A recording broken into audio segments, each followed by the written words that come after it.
मैं मां हूं, धरती मां।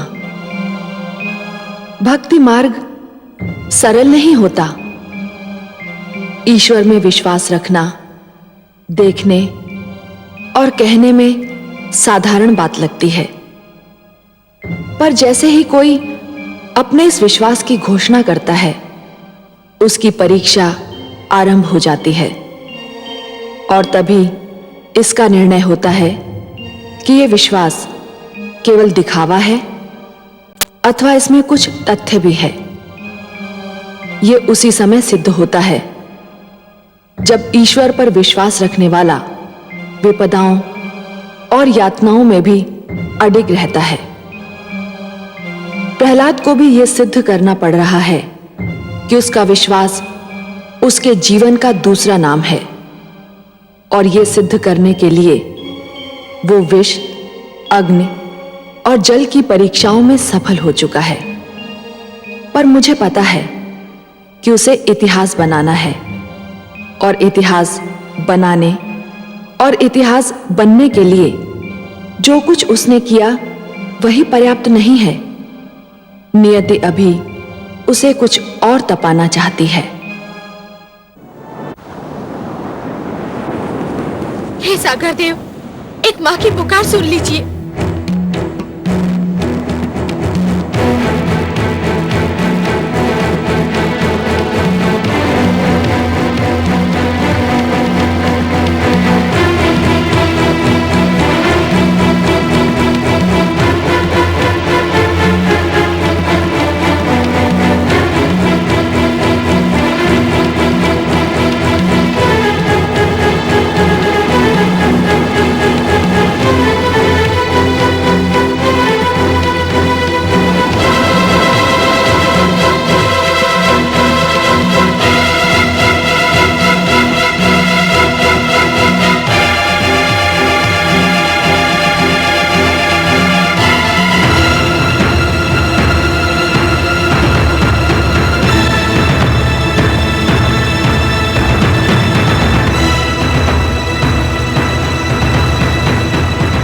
भगवान सर्वशक्तिमान, अनर्थ हो गया है।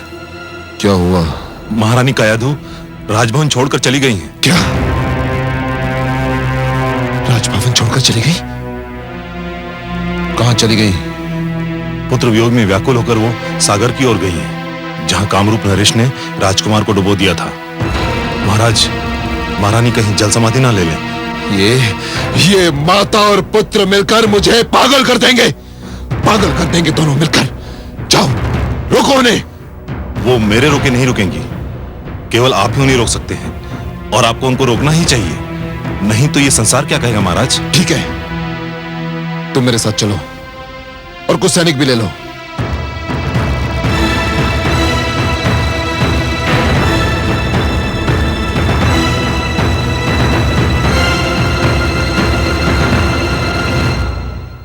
देवी, यह बालक तो जागने का नाम ही नहीं लेता। कब से सो रहा है? भला कब तक सोता रहेगा ये? बालपन की नींद है स्वामी, सो लेने दीजिए। आयु बढ़ती है, जीवन की चिंताएं और समस्याएं घेर लेती हैं, तब ऐसी नींद बहुत याद आती है। लोग तो तरस जाते हैं ऐसी नींद के लिए। आप सत्य कहती हैं देवी, पर बहुत सो चुका ये। अब इसे जागना होगा। कम से कम जागकर ये तो देखे कि इसके ननिहाल में इसका आदर सत्कार कैसा हुआ। मुझे खेद है पिताश्री। प्रणाम पिताश्री। प्रणाम माते।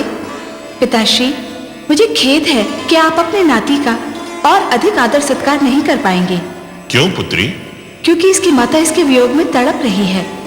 पुत्र प्रहलाद को उसके पास लौटने में और अधिक विलंब हुआ तो वो अपने प्राण त्याग देगी।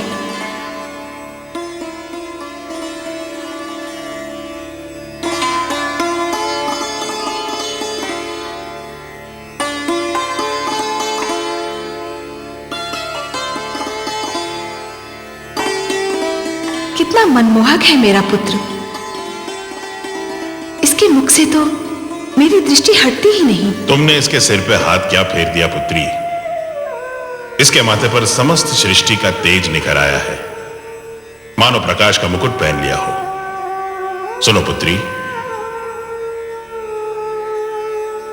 तुम स्वयं जाके इस बालक को इसकी माता को सौंप दो। नहीं पिताश्री, पुत्र प्रहलाद को आपकी गोद में फेंका गया था। कयादु भी इसे आप ही से मांग रही है। दुख से बिलखती इसकी माता को आप अपने हाथों से लौटाएंगे तो उसके हर्ष की कोई सीमा नहीं रहेगी। आप ही इसे ले जाइए। तुम कहती हो पुत्री, तो मैं ही इस बालक को इसकी माता को सौंप दूंगा।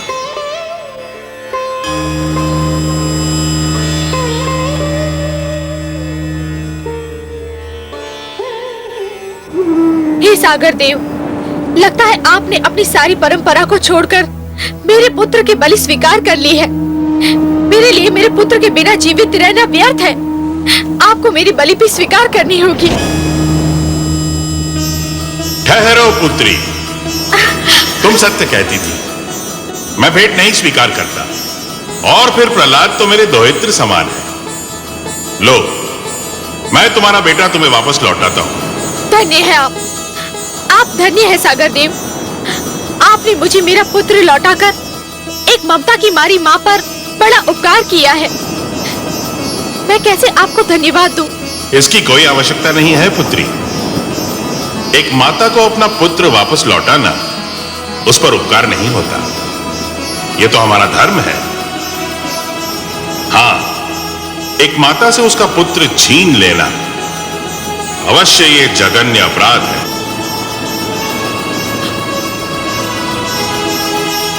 मेरा पुत्र, मेरा पुत्र, मेरा लाल, मेरा लाल। माते, आप यहाँ कैसे आई और मैं यहाँ कैसे आया? मैं तो कारागार में था ना। हाँ पुत्र, तुम्हारे दुष्ट फूफा विप्रचित्ति ने तुम्हें सागर तले फेंक दिया था। परंतु मैं तो बहुत मीठा सपना देख रहा था। मैंने स्वप्न में अपने एक नानाश्री को भी देखा। मैं उनके गोद में था। मैंने माता महादेवी लक्ष्मी को भी अपने पास देखा। कितनी अच्छी थी वो। उनके गोद में जाकर मुझे यूं लगा जैसे मैं स्वर्ग में आ गया हूँ। मेरा पुत्र,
महारानी।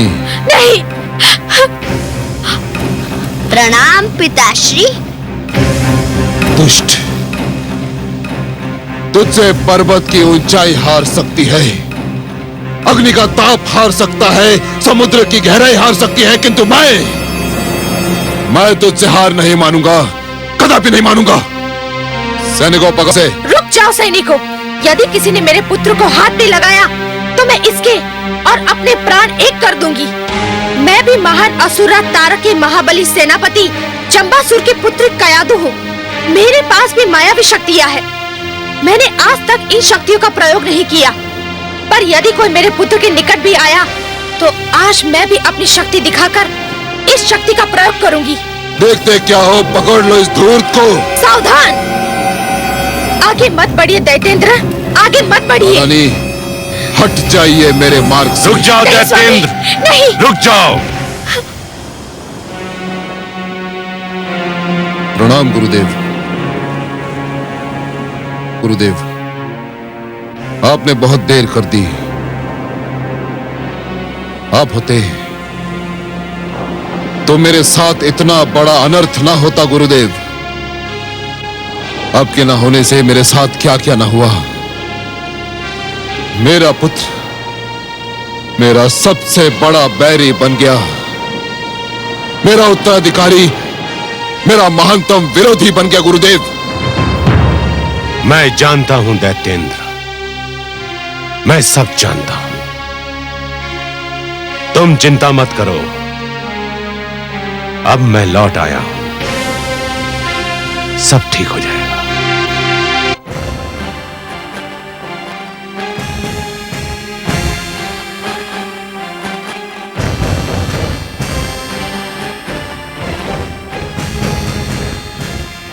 प्रणाम दैत्य गुरु। यशस्वी भव। प्रणाम भ्राताश्री। दुष्ट प्रहलाद का अंत हो गया भ्राताश्री, साथ ही आपकी चिंताओं और समस्याओं का भी अंत हो गया। ना तो दुष्ट प्रहलाद का अंत हुआ, ना ही मेरी चिंताओं और समस्याओं का। वो पापी फिर बच निकला विप्रचित्ती, फिर बच निकला। तुमने जिस सागर में उसे फेंका था उसमें मेरी उमंगें डूब गईं, मेरी इच्छाएं डूब गईं, मेरी सारी योजनाएं डूब गईं। बस नहीं डूबा तो वो दुष्ट प्रहलाद उतर गया और एक बार फिर मैं मुंह ताकता रह गया। मैं भगवान हिरण्यकशिपु। धैर्य से काम लो दैत्येंद्र, इतना हताश होने की क्या आवश्यकता है। कैसे हताश ना हूं मैं गुरुदेव, कैसे हताश ना हूं। मैंने उस पर खड़क की बौछार करवाई, उसे ऊंचे पर्वत से नीचे फेंकवाया, मैंने उसे विष दिलवाया, उसे अग्नि में जलवाया। और अब जब विप्रचित्ती ने उसे मारना चाहा, परंतु वो दुष्ट ऐसे कठोर प्राण लेकर जन्मा है कि मरने का नाम ही नहीं लेता। मैं कहां तक धैर्य रखूं गुरुदेव, कहां तक धैर्य रखूं। यह सब इसलिए हुआ था कि मैं यहां नहीं था। संभवतः मैंने तब पर जाकर भूल की थी, परंतु अब मैं लौट आया हूं। अब प्रहलाद को मेरे हाथों में सौंप दो, मैं उसे संभाल लूंगा। मैं तो समझा था तुम दोनों मेरे योग्य शिष्य सिद्ध होगे, मेरी अनुपस्थिति में गुरुकुल को संभाल लोगे, परंतु तुम दोनों सर्वथा अयोग्य निकले। सब अनर्थ हो गया। हम क्या करते पिताश्री? राजकुमार प्रहलाद। प्रश्न प्रहलाद का नहीं है, प्रश्न है गुरुकुल के शेष विद्यार्थियों का। प्रहलाद तो राजकुमार है, परंतु तुम तो साधारण शिष्यों को भी नियंत्रण में नहीं रख सके। राजकुमार प्रहलाद ने विद्रोह की ऐसी ज्वाला फैलाई कि हम विवश हो गए। धिक्कार है तुम पर। मैंने तुम्हें कृत्या क्रिया किस दिन के लिए सिखाई थी? तुम्हें कृत्या का प्रयोग करना चाहिए था। कृत्या अगर प्रकट हो गई तो राजकुमार को मार डालेगी पिताश्री। और यदि प्रहलाद जीवित रह गया तो समस्त असुर लोक मारा जाएगा। जाओ प्रहलाद को गुरुकुल में आने का संदेश दो। किंतु गुरुदेव, इतना सब घट जाने के उपरांत क्या महारानी कयाधु अपने पुत्र को हमारे साथ आने भी देंगी? मैं महारानी कयाधु को अच्छी तरह से जानता हूं। वो पुत्र की शिक्षा के नाम पर कोई भी बलिदान कर सकती है। जाओ उनसे कहो कि मैंने प्रहलाद को गुरुकुल में शिक्षा के लिए बुलाया है। जो आज्ञा गुरुदेव।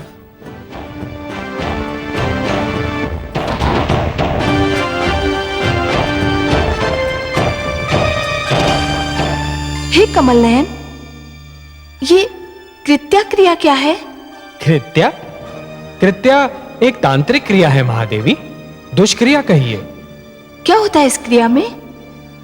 इस क्रिया में तंत्र विद्या की सहायता से एक राक्षसी को जन्म दिया जाता है। और वो राक्षसी उस व्यक्ति को मार देती है जिसे मारने के लिए उसे जन्म दिया गया हो। हाय मेरा पुत्र, हे कमल नयन, कोई सीमा भी है इन दुष्टों के अत्याचार की? हर जतन तो करके देख लिया इन दुष्टों ने मेरे पुत्र को मारने का, इनके मन को शांति नहीं मिली। महादेवी, जिस प्रकार नरक में चाहे जितने पापी डाल दीजिए पर नरक का पेट नहीं भरता, उसी प्रकार दुष्ट जन चाहे जितने दुष्कर्म कर लें उनका भी मन नहीं भरता। परंतु हे सर्वेश्वर, क्या इस कृत्या क्रिया का कोई तोड़ नहीं है? है महादेवी, अवश्य है। कृत्या क्रिया का तोड़ स्वयं उसी क्रिया में निहित है। अर्थात? महादेवी, इस क्रिया द्वारा जिस राक्षसी को जन्म दिया जाता है, यदि वो राक्षसी अपने लक्ष्य को मारने में असफल हो जाए तो उन्हीं लोगों की हत्या कर देती है जिन्होंने उसे जन्म दिया था। मेरी कामना है कि ऐसा ही हो। महादेवी, यदि आपकी कामना विधाता के लेख से मेल खाती हो तो वो अवश्य पूरी होगी। भ्राता मर्ग, पिताश्री तो बहुत रुष्ट हैं। यह सब राजकुमार प्रहलाद का किया धरा है भ्राताशण। उन्हीं के कारण हमें यह फटकार सुननी पड़ रही है। और पिताश्री का क्रोध तो तुम जानते ही हो, एक बार चढ़ जाए तो उतरने का नाम ही नहीं लेता है। मेरे मन को पिताश्री का क्रोध शांत करने का एक उपाय सूझा है। क्या? देखो भ्राता मर्ग, यदि हम राजकुमार प्रहलाद को गुरुकुल लाने से पहले मार्ग में हाथी के पैरों तले कुचलवा डालें तो पिताश्री को बहुत प्रसन्नता होगी और उनका क्रोध भी शांत हो जाएगा। वैसे मैंने इसका प्रबंध भी कर लिया है। तुम भी विचित्र बात करते हो भ्राताशण। अरे पहले महारानी कयाधु को उसे हमारे साथ गुरुकुल ले जाने की अनुमति तो दे लेने दो। अकारण अंधकार में बाण फेंके जा रहे हो। चलो अब।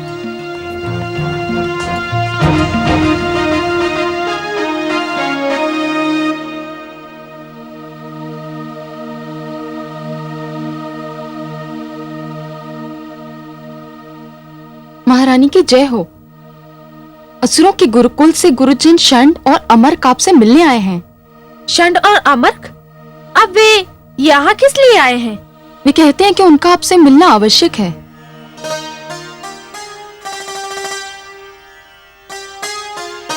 ठीक है, बुलाओ उन्हें।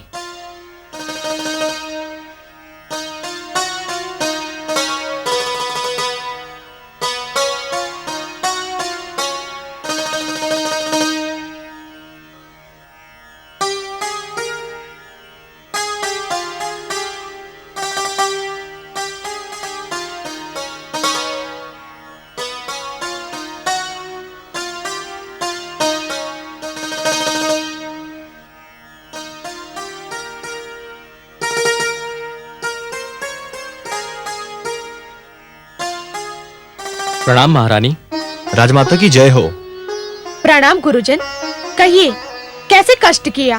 आप तो जानती हैं कि दैत्य गुरु शुक्राचार्य अपनी तपस्या से लौट आए हैं। हाँ, मैं मिल चुकी हूँ उनसे। पिताश्री की इच्छा है कि राजकुमार प्रहलाद की शिक्षा अधूरी न रहे। किस शिक्षा की बात कर रहे हैं आप? उस शिक्षा की जिस शिक्षा में मेरे पुत्र को कोई रुचि ही नहीं है। आपको तो अनुभव हो चुका है गुरुजन। तब बात और थी महारानी। राजकुमार प्रहलाद की शिक्षा का भार हमें सौंपा गया था और आपको तो ज्ञात है कि हम दोनों को उतना अनुभव नहीं था। परंतु अब पिताश्री शुक्राचार्य स्वयं लौट आए हैं। तो क्या हुआ? क्या अंतर आएगा उनके आने से? पिताश्री की शिक्षा देने का ढंग बहुत अनुपम है महारानी। वे स्वयं शिक्षा देंगे तो संभव है राजकुमार प्रहलाद कुछ समझ जाए और भगवान हिरण्यकश्यप का क्रोध भी कुछ कम हो जाए। राजकुमार की शिक्षा अधूरी रह गई और अधूरी शिक्षा अच्छी नहीं होती महारानी। मेरा मन तो नहीं करता, परंतु लगता है आप दोनों ने मेरी दुर्बलता पहचान ली है। मैं अपने पुत्र को पूर्णतया शिक्षित देखना चाहती हूँ। तो फिर देर काहे की? बुलाइए उन्हें। हम पिताश्री के आदेश पर उन्हें अपने साथ गुरुकुल ले जाने आए हैं। पर मेरे पुत्र की सुरक्षा का क्या होगा? वो पिताश्री की रक्षा में रहेंगे और फिर हम भी तो हैं। आप तो जानती हैं कि वे जब तक हमारे साथ गुरुकुल में थे हमने उन्हें कोई कष्ट नहीं होने दिया।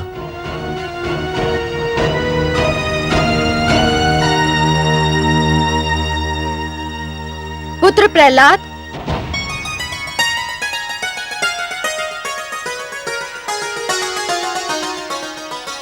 प्रणाम गुरुजन। आयुष्मान भव शिष्य, तेजस्वी भव शिष्य। पुत्र प्रहलाद, तुम्हारे गुरुजन तुम्हें अपने साथ गुरुकुल ले जाने आए हैं। उन्हें गुरु शुक्राचार्य ने भेजा है। ये तो बहुत शुभ समाचार है। मुझे बहुत दुख था कि मेरी शिक्षा अधूरी रह गई। तो तुम जाओगे उनके साथ? हाँ, अवश्य जाऊंगा। पुत्र, तुम्हें भय नहीं लगता? भय? किस बात से भय माते? शिक्षा से भय या गुरुकुल जाने से भय? जो शिक्षा और गुरुकुल से डरते हैं वे जीवन में कुछ नहीं कर पाते। परंतु पुत्र, तुम्हें कुछ हो गया तो? मुझे अब तक कुछ हुआ माते? आप चिंता ना करिए, मुझे कुछ नहीं होगा। मुझे जाने की अनुमति दीजिए।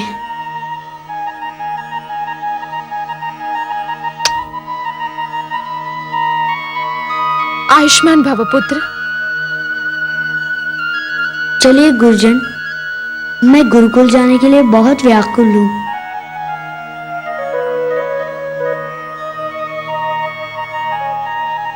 तुम्हारा आशीर्वाद है मेरे साथ। विश्वास करो, मुझे कुछ नहीं होगा। जाओ पुत्र।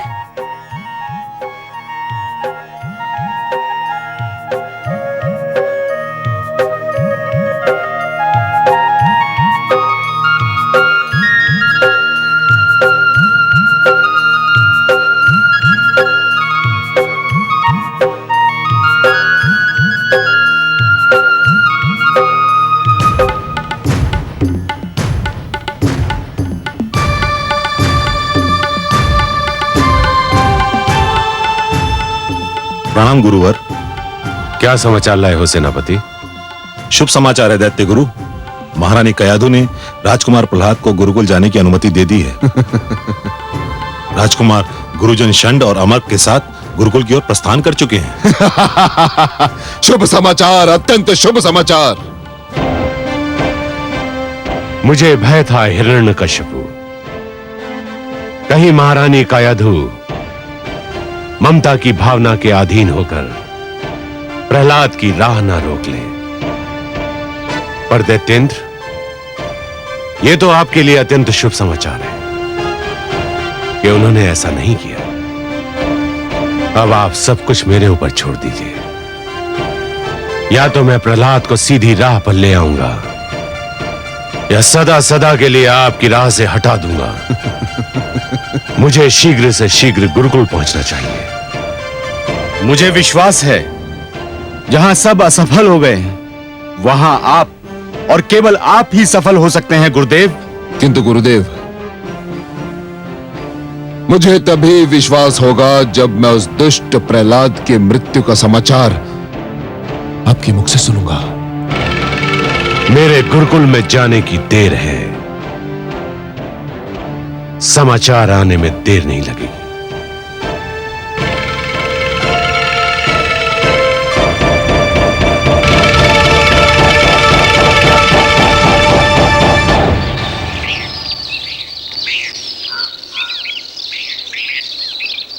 गुरुजन, आपने माताश्री को मनाकर मुझ पर बड़ा उपकार किया है। मैं अपने गुरुकुल के मित्रों से मिलने के लिए बड़ा व्याकुल था। वे भी तुम्हें देख के बहुत प्रसन्न होंगे। क्या हमें ज्ञात है कि मैं वहां आ रहा हूँ? नहीं नहीं, हमने यह निर्णय लिया था कि अचानक तुम्हें उनके समक्ष ले जाकर उन्हें अचंभे में डाल देंगे। अरे, ये आवाज कैसी? हाँ, शिष्य प्रहलाद, तुम यही ठहरो, हम देख के आते हैं कि ये हाथी कहां से आ रहा है। आप भ्राता मत। हाँ, यही ठहरना।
देखा आपने कमल नयन, मेरा पुत्र कितना निडर है, हाथियों से भी नहीं डरा।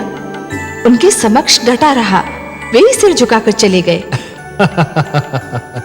महादेवी, आपके पुत्र का ईश्वर पर इतना अडिग विश्वास है कि उसने मृत्यु से भयभीत होना छोड़ दिया है। वो जानता है कि उसका जीवन और उसकी मृत्यु दोनों ही ईश्वर के हाथों में है, उन हाथियों के भारी भारी पैरों तले नहीं। आपने सत्य कहा कमल नयन, मृत्यु से क्या भयभीत होना, वो तो एक दिन आकर ही रहेगी। किंतु मृत्यु के भय से जीवन का सुख चैन खोना मूर्खता है, और ये भेद मेरे पुत्र ने जान लिया है। यूं भी उसने इतनी यातनाएं झेली हैं कि अब उसके लिए मृत्यु अर्थहीन हो गई है। इसीलिए तो उसने मृत्यु से भयभीत होना छोड़ दिया है। महादेवी, जो मृत्यु से डरते हैं वो जीवन जीने के लिए सिद्धांतहीन समझौते करने लगते हैं, और ऐसा सिद्धांतहीन जीवन मृत्यु से भी बुरा होता है। महादेवी, इतिहास साक्षी है कि जीतते तो वही हैं जो मृत्यु के भय पर विजय पा लेते हैं, और सिद्धांतहीन जीवन जीने वाले तो कायर होते हैं। महादेवी, जैसे ये षंड और अमर्क, मुझे तो इनकी कायरता पर हंसी आ रही है। गुरुशान, गुरु अमर्क, कहाँ है आप?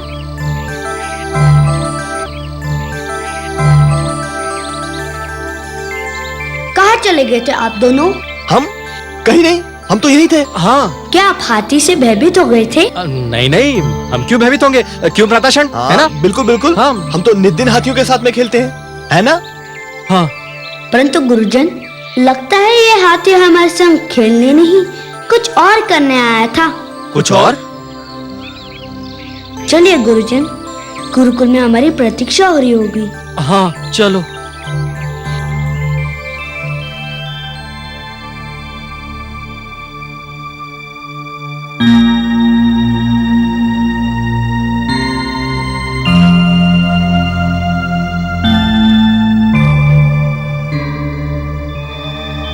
प्रणाम पिताश्री। प्रणाम गुरुदेव।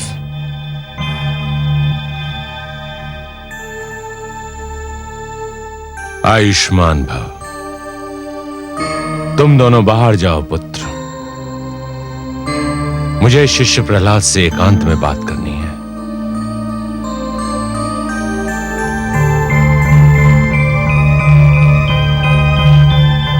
शिष्य प्रहलाद, प्रसन्नता हुई तुम्हें देखकर, कहो कैसे हो? गुरुदेव की कृपा से सकुशल हूँ। अब गुरुदेव के दर्शन से धन्य हो रहा हूँ। जानते हो प्रहलाद, मैंने तुम्हें यहाँ किस लिए बुलाया है? मेरी अधूरी शिक्षा संपूर्ण करने के लिए, और मैं इसे अपना सौभाग्य समझता हूँ कि मुझे आपसे शिक्षा मिलेगी। मैं चाहता हूं कि तुम्हारी शिक्षा संपूर्ण हो, परंतु उससे पूर्व मैं तुमसे एक प्रश्न पूछना चाहता हूं। मेरे प्रश्न का उत्तर दोगे?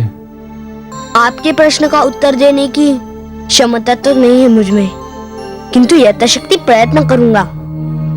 शिष्य, तुम जानते हो कि दीपक का धर्म क्या है?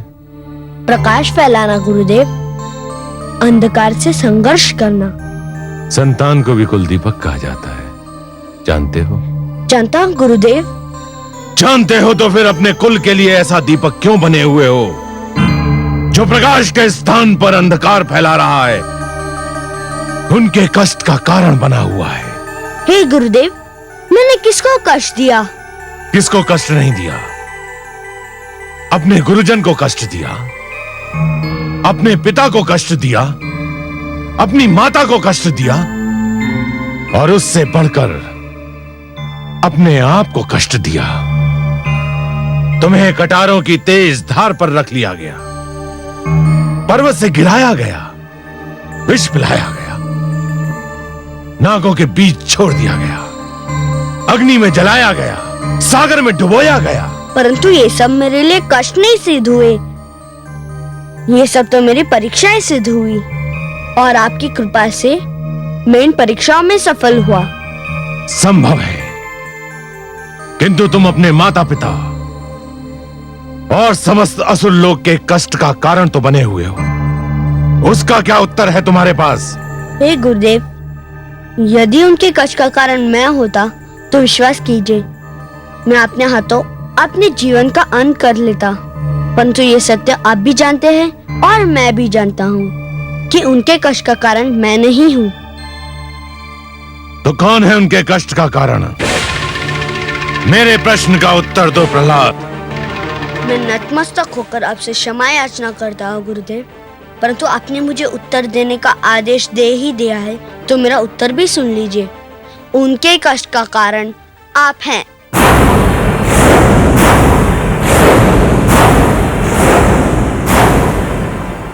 मैं? हाँ, हे गुरुदेव, आप मुझे क्षमा कीजिए, किंतु आपने अपना गुरुधर्म बुलाकर सबको कष्ट में डाल दिया। क्या बक रहा है धूर्त? मैंने अपना गुरु धर्म बुला दिया है? कैसे? हे गुरुदेव, आपने अपने अहंकार के वश देवताओं और असुरों के बीच मतभेद की दीवार खड़ी कर दी। प्रहलाद! सत्य कड़वा होता है गुरुदेव, परंतु क्या ये सत्य नहीं कि आपने अपने पद की रक्षा के लिए असुरों को देवताओं से लड़ा दिया? आपको हर पल अपने अपमान का ध्यान रहा, हमारे कल्याण का नहीं। आप स्वयं व्रत करते हैं पर असुरों को व्रत करने से रोकते हैं। आप स्वयं तप करते हैं पर असुरों से कहते हैं कि वे दूसरों का तप भंग कर दे। आपने शिक्षा को विभाजित कर दिया है। अपने पुत्रों और राजकुमारों के लिए शिक्षा के कुछ और नियम बनाए और साधारण असुर बालकों के लिए कुछ और। हे गुरुदेव, गुरु वो होता है जिसके चरण छूते ही मन में ज्ञान का उजाला फैल जाता है, परंतु आप कैसे गुरु है जो आपके चरण छूता है उसके मन में अहंकार का अंधकार डेरा जमा लेता है। बंद कर ये विषैला प्रलाप। नहीं गुरुदेव, आज सुन ही लीजिए, कह लेने दीजिए मुझे अपने मन की बात। मेरे पिताश्री ने ईश्वर होने की घोषणा कर दी।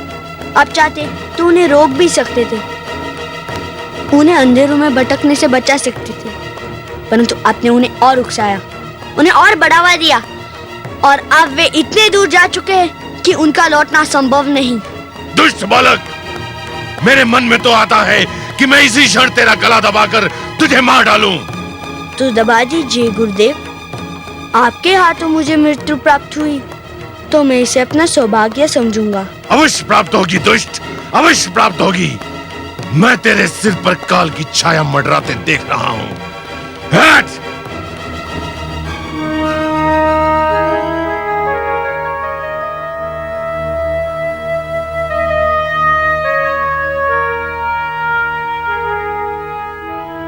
शिष्य भटक जाए तो गुरु उसका मार्गदर्शन करता है, गुरु भटक जाए तो उसका मार्गदर्शन कौन करेगा?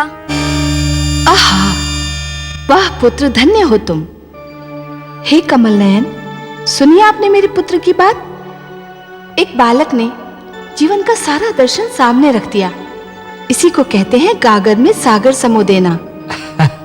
महादेवी, सब लोग जीवन को विद्या की दृष्टि से देखने का प्रयास करते हैं, परंतु आपका पुत्र जीवन को भक्ति के नेत्रों से देखता है, इसलिए जीवन के सारे रहस्य उसे विदित हैं।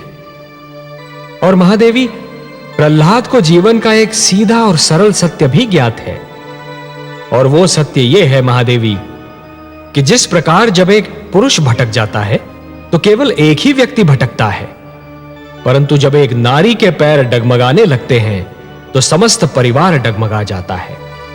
उसी प्रकार जब एक शिष्य भटकता है तो केवल एक ही छात्र भटक जाता है, परंतु जब एक गुरु भटक जाता है महादेवी तो समस्त छात्र समाज भटक जाता है, और जब समाज भटक जाता है महादेवी तो समस्त राष्ट्र का संकट बन जाता है।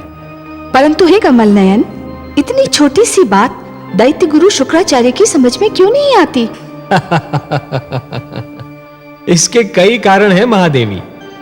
हठ, अहंकार, घायल अहम की पीड़ा, और सबसे बढ़कर बुद्धि और विवेक का अंधा विरोध। उन्होंने अपनी सद्बुद्धि को अपने अहंकार के पास रहन रख दिया है।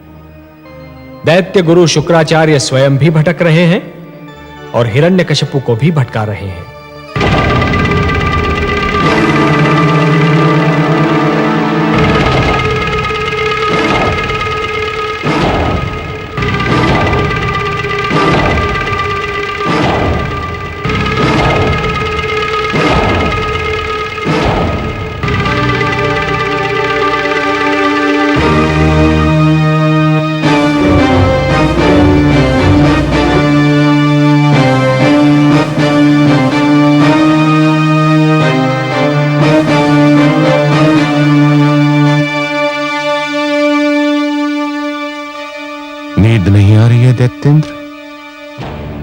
गुरुदेव। जब तक वो दुष्ट प्रहलाद जीवित है, मेरी आंखों में नींद कहां? वो मुझे हर पल व्याकुल करता रहता है गुरुदेव। तो समझ लो तुम्हारी व्याकुलता का अंत हो गया। चैन की नींद सो जाओ दैत्येंद्र। अब तुम्हारी निद्रा में कोई विघ्न नहीं डालेगा। मैं समझता था मैं प्रहलाद को समझा लूंगा, उसे सीधी राह पर ले आऊंगा, परंतु यह मेरा भ्रम था। जिसने मृत्यु से मैत्री कर ली हो, उसे जीवन का संग नहीं सुहाता।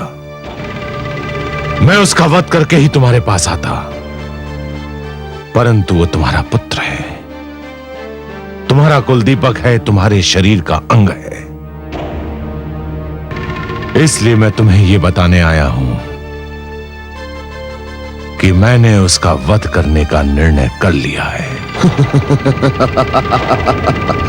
सुंदर, अति सुंदर गुरुदेव। हां शिष्य, मैं तुमसे यही कहने आया हूं कि तुम्हारा पुत्र भोर का सूर्य नहीं देख पाएगा।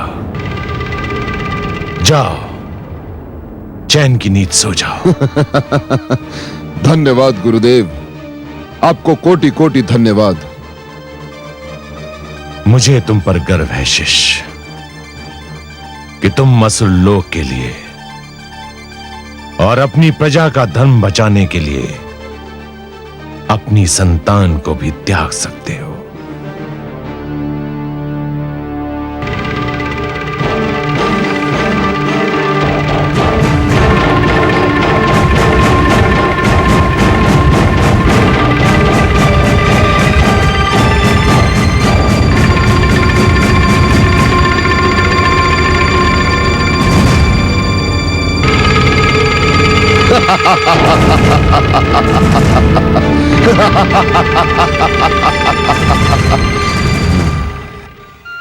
हे कमलनयन, दुष्ट हिरण्यकशिपु की बुद्धि पर तो उसके झूठे अहंकार ने अधिकार जमा लिया है।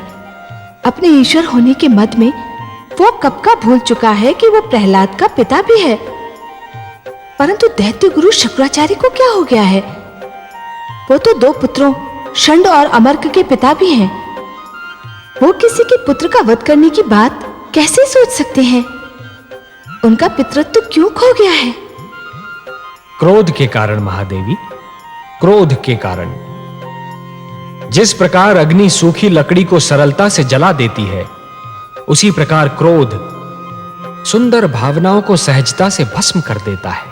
हे नारायण, दैत्य गुरु शुक्राचार्य तो विद्वान हैं, तो फिर वो ये क्यों भूल गए कि क्रोध विवेक का शत्रु है? उसे भूलने का कारण है उनका मुझसे वैर। वो मेरे विरोधी हैं, इसलिए मेरा विरोध करने की धुन में वो विवेक तो क्या स्वयं को भी भूल गए हैं। मेरा विरोध करने की भावना उनकी विद्वत्ता पर भारी पड़ चुकी है महादेवी। और अब दैत्य गुरु शुक्राचार्य कोई भी सीमा पार कर सकते हैं। आश्चर्य है, क्या दैत्य गुरु शुक्राचार्य ये भी नहीं जानते कि सीमा से अधिक विरोध अपने ही दुख का कारण बन जाता है? नहीं जानते महादेवी, दुर्भाग्य से वो इस सत्य को नहीं जानते, पर अतिशीघ्र जान जाएंगे। दैत्य गुरु शुक्राचार्य जिस पथ पर पग धरने जा रहे हैं, वहां उन्हें अश्रु और रक्त की धाराओं के अतिरिक्त और कुछ नहीं मिलेगा।